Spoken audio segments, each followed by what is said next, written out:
Julio Scherer, ante todo, es una figura del periodismo, esa es su entraña principal. La capacidad de Scherer para liderar una generación de periodistas que sin duda ha hecho mucho del mejor periodismo que se ha hecho en este país, es un legado muy importante. Scherer es un gran editor que además empuja exitosamente un proyecto independiente contra todo lo que el gobierno quería y contra todo lo que la estructura quería.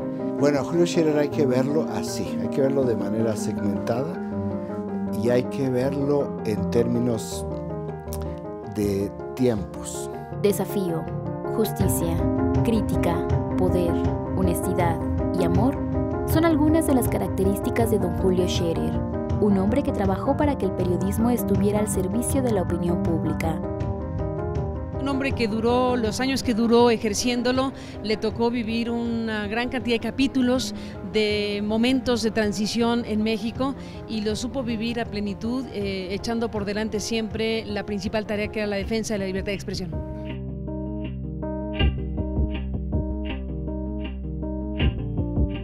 Scherer representa una generación parteaguas entre un Estado que había logrado cooptar casi totalmente la opinión pública por la vía de las prebendas, los regalos, los dineros, en fin, y a conseguir su absoluta complicidad, y un Estado que empezó, por suerte, a perder control sobre quienes ejercemos ese oficio, el periodismo.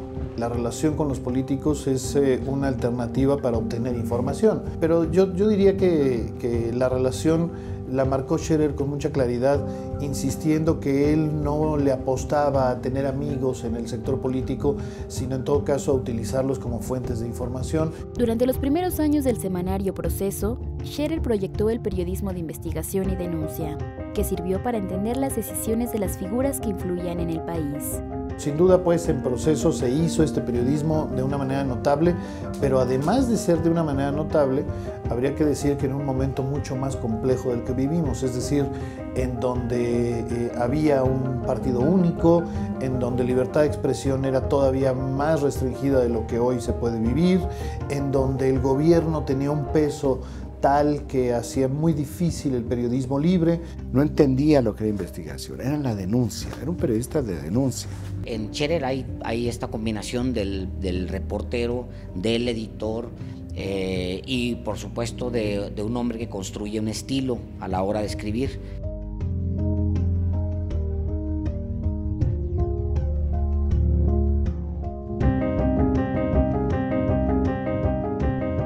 Es un legado de muchos sentidos. En primer lugar, de calidad, es decir, el rigor periodístico. En segundo lugar, de independencia frente a los poderes, tanto políticos como económicos.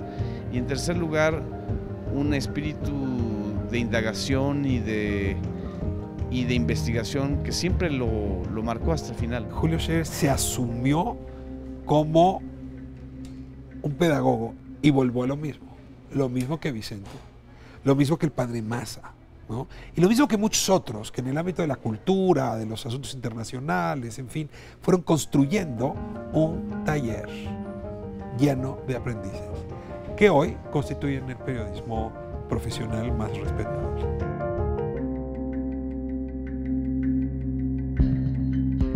Considerado el mejor periodista mexicano de la segunda mitad del siglo XX, Julio Scherer marcó un antes y un después en el periodismo nacional.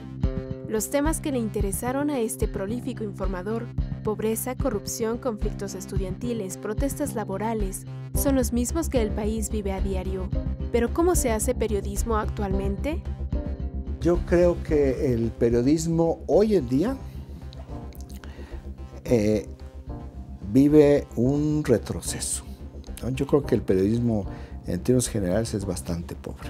Creo que los medios en general estamos demasiado preocupados en la edición de mañana y cada vez menos preocupados en la edición de pasado mañana, y que eso nos hace ir más a perseguir la nota del día que la investigación profunda, ¿no?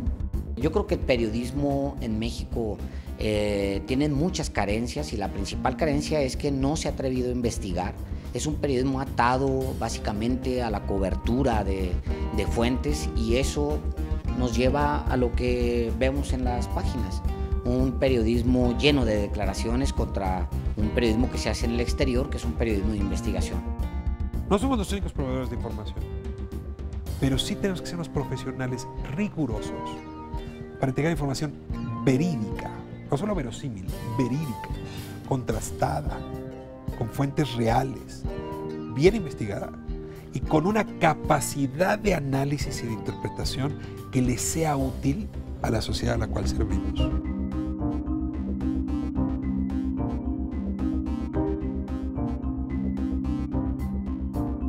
Nuestros retos están muy claros. Nuestro reto como periodista sigue siendo el mismo que hace 100 años. Dejar de hacer periodismo cortesano que escuche nada más el poder. Dejar de hacer un periodismo que está tratando de encontrarse con los políticos, de verle la cara a los políticos en lugar de darles la espalda y escuchar a la gente, que es lo que ellos hacen en inversa, ignorar a la gente. El estar ligado al poder es un vicio fundamental, es decir, creo que el ejercicio periodístico, entendiéndose como algo vinculado al ejercicio de la política, pues es el peor periodismo posible, porque olvida el servicio público y prioriza el servicio para el propio periodista o para un grupo, para una facción o para un político en particular, ¿no? Antes amenazaba a la libertad de expresión el Estado. Hoy también. Pero ahora se suma a esa amenaza el poder criminal y el poder económico y una crisis del modelo de negocios de los medios y la falta de respeto por el oficio nos acosa. Con crisis o sin crisis, yo soy un convencido de que el periodismo es absolutamente indispensable. Es decir, el periodismo entendido como un servicio social, el periodismo entendido como la posibilidad de darle al lector, al radioescucha, al televidente, información que le sirva para decidir sobre cualquier cosa y por tanto para ejercer ese derecho a decidir con absoluta libertad. Para que México tenga conciencia de sí mismo y a partir de ahí tome rumbo, requiere información y sobre todo información bien interpretada. Imaginemos que han pasado 10 años y estamos en 2025. Hay varias posibilidades para el periodismo en México. Quizá las agencias de noticias ofrecen más que el boletín de una conferencia de prensa. La opinión pública sabe el contexto de una noticia y los hechos no se piensan como aislados. Hay mayor crítica a las inconsistencias del gobierno, las élites y la sociedad civil, dando como resultado un ejercicio periodístico que comunica y refleja la democracia. ¿Acaso será posible? No me atrevería a imaginar 10 años adelante, apenas si puedo medio apreciar lo que está sucediendo en este 2015.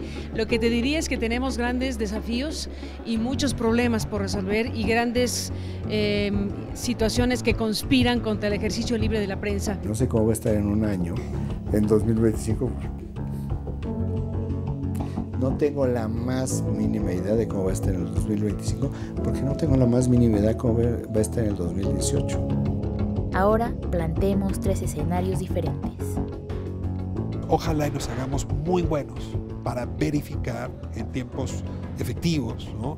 Y de maneras contundentes y siguiendo casi el método científico para hacerlo.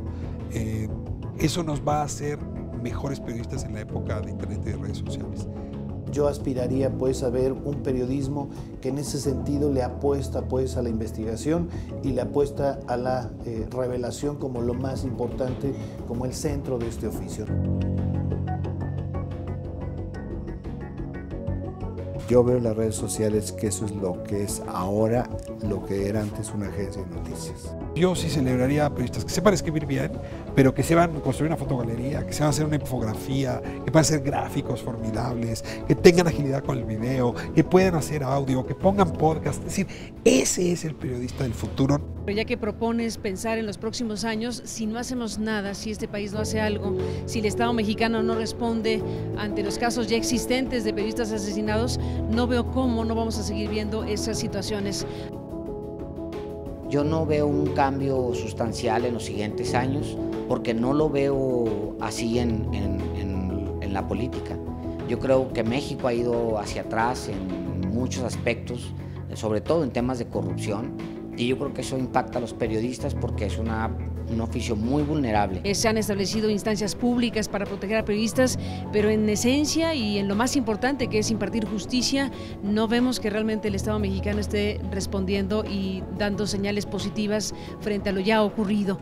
Por lo cual, tristemente, lo que queda a pensar es que lo que ha ocurrido podría seguir ocurriendo. Sea cual sea el futuro del periodismo en México, cuando se hable de Julio Scherer, se pondrá en la palestra la responsabilidad que tienen los periodistas como traductores de la realidad, como mediadores entre los poderes y la opinión pública. Yo no tengo claramente una esperanza de que estemos construyendo el periodismo del futuro, pero yo siempre soy muy pesimista. Espero que las siguientes generaciones lo entiendan, pero sí pensaban de mí y de mi generación. Entonces tampoco es una garantía que una nueva generación traiga consigo la limpieza del oficio. ¿Seremos capaces los periodistas de apostar por la siguiente etapa de nuestra independencia, profesionalismo, en fin, rigor, para aportar a la sociedad lo que nos está demandando? Sobre todo quienes estamos en los medios sí tenemos una responsabilidad también con respecto a eso, para evitar problemas, masacres, violencias, para estar metiéndole leña al fuego en lugar de meterle leña a la convivencia. Con entrevistas de Karen Rivera, Alisbeth Mercado y Perla Velázquez, Agencia N22.